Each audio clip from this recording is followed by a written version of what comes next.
Hi guys, this is Sam from Fluid Social, and I'm talking to those of you that are trying to get back into cold approach, that are trying to start your social life up again. You've had a hiatus, you've been inside, you've been locked down, you've been antisocial, living by yourself, hopefully doing something productive. Now it's time to get back out there. The first thing to understand, you will become a beginner again. You will go back to ground zero. The idea of going out and approaching a woman will seem ridiculous. You won't know what to say. You won't know what to do.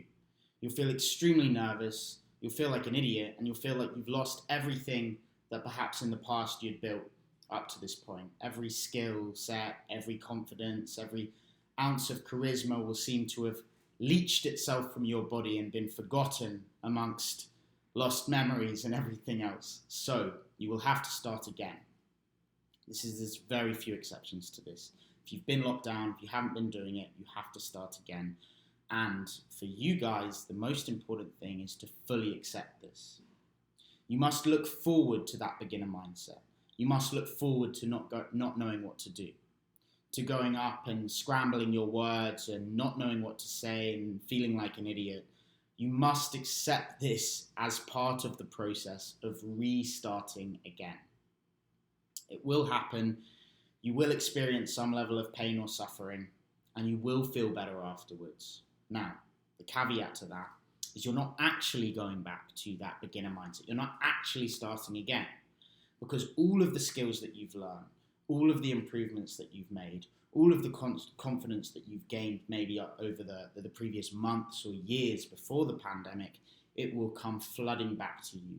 And in many cases, here's the reward, you will actually have a brighter perspective, and you will find yourself actually getting better than you were before. You will find that your growth and your improvement and your education is faster than it was before, because you'll have some distance and some perspective on the process itself. Whereas before, you were building day by day, doing a few approaches, getting a little bit better, but without that space and that time to reflect on the lessons and the changes and the improvements that you're making. Now it will all feel fresh again. The lessons will flood in, the epiphanies will come again, and you'll find yourself very quickly not only getting back to where you were before, but actually improving on where you were before the pandemic happened. So it's going to be difficult. You're going to see opportunities, you're going to miss opportunities. What you need to do is you need to leverage the opportunities that you miss in order to inspire the next opportunity. For example, yesterday morning, I went and did my workout on the beach here in Rio. And as I was watching some people play sport on the beach, a beautiful girl in a red bikini walked past me. And it caught me off guard. I actually haven't had such a big hiatus from approaching. I've been coaching over here. But it caught me off guard. And it wasn't that I didn't approach her, it was that the idea didn't even jump into my mind before she had already walked away. It was almost like I had no option to. There was no point in my mind where I said, shall I, shan't I? She was there and then she was gone. And sometimes this is going to happen, and you can't be too harsh on yourself. You need to be your own best friend. When you see these opportunities and you miss them, what you need to do is you need to say to yourself, right, there's nothing I could have done about that. But the next one, I'm not letting that happen again. So this brings us to the next most important point. You've gone back to the beginner mindset. The lessons, the learning, the epiphanies are going to come flooding back into your conscious mind. Now it's time to focus on the process. Now I'm not going to spouse some hippie woo-woo law of attraction jargon on here, for lack of a less terse word.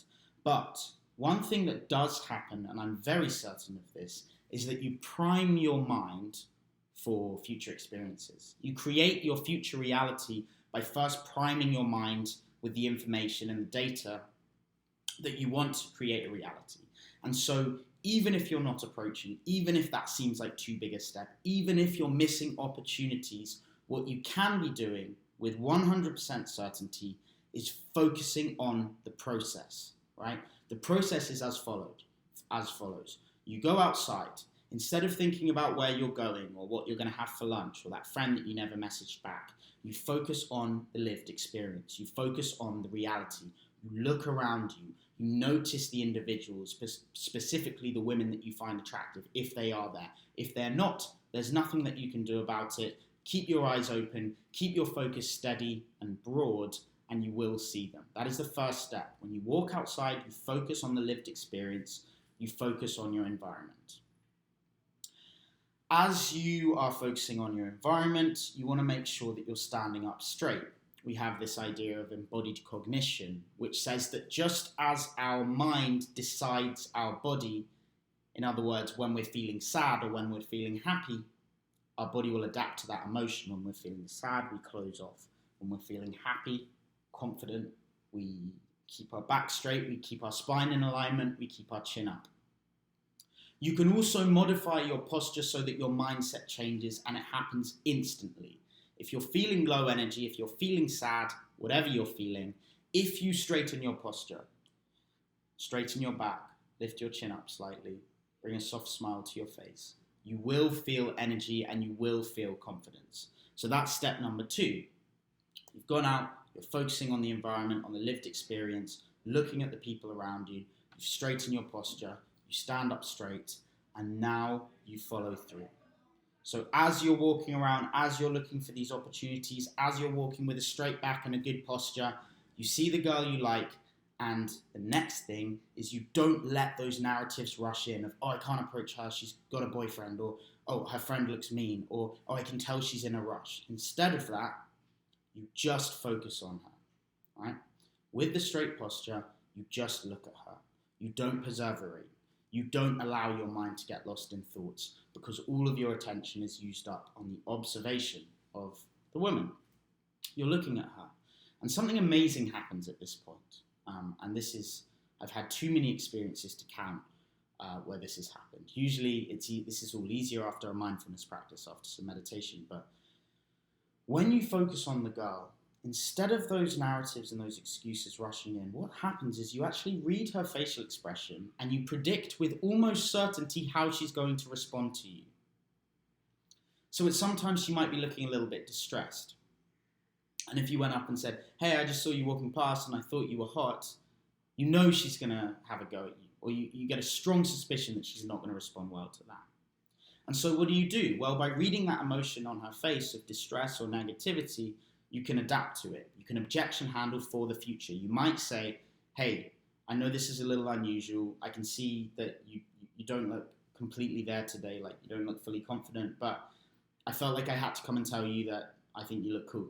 I love your style, right? And by showing this social intelligence, this nuance of understanding what she's feeling in the moment, presenting it that way, and having the social intelligence to adapt your approach to the way that she's feeling, she's going to recognize you as someone intelligent and caring, both of which are attractive qualities. On the other hand, and in most cases, when you observe that facial expression and you observe how the woman looks, you can with reasonable certainty predict that she's going to respond well to you. She's going to at least say thank you, smile, engage in a very short, if not longer conversation, at least a short conversation. By observing the facial expression, you get a read of how she's feeling. The read of how she's feeling tells you with almost certainty how she's going to respond. So once you've entered in there, the conversation becomes an exchange rather than you just talking to a girl. If you don't follow this process, you feel that anxiety, you hear those excuses, you run up anyway and go and say hi. Yes, in most cases, that is better than nothing. But you can expect that rejection. You can expect her not to want to talk to you because you haven't displayed the intelligence to even have a small read on her.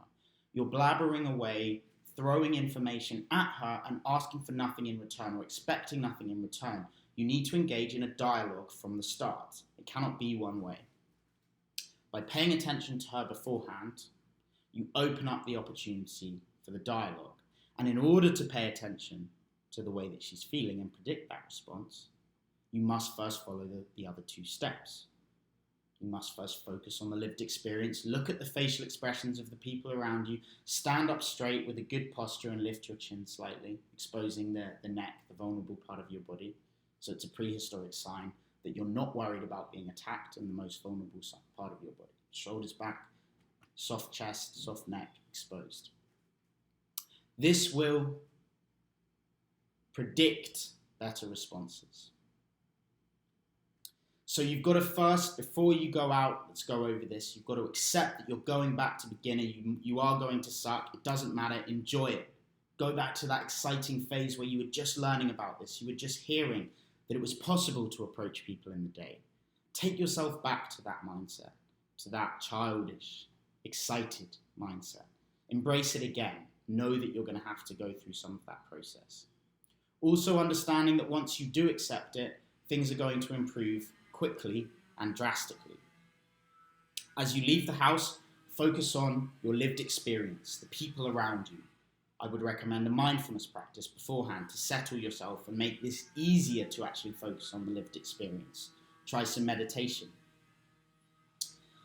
As you're focused on your lived experience, pay attention to the faces of others, straighten your posture, see a girl you like. Don't allow space for the negative ruminations, the false narratives to enter your mind, the excuses to come.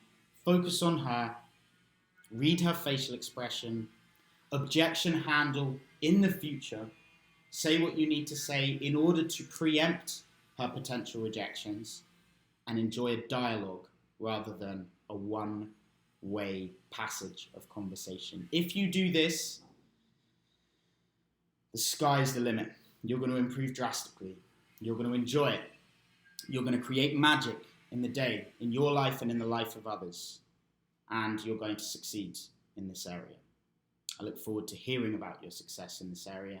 If you want my help, my guidance with your success in this area, you know where to find me. My Calendly link is attached in the description, the first thing you see. My email address is attached also, admin@fluid.social. My Facebook group, the Loner to Lover Facebook group, is there.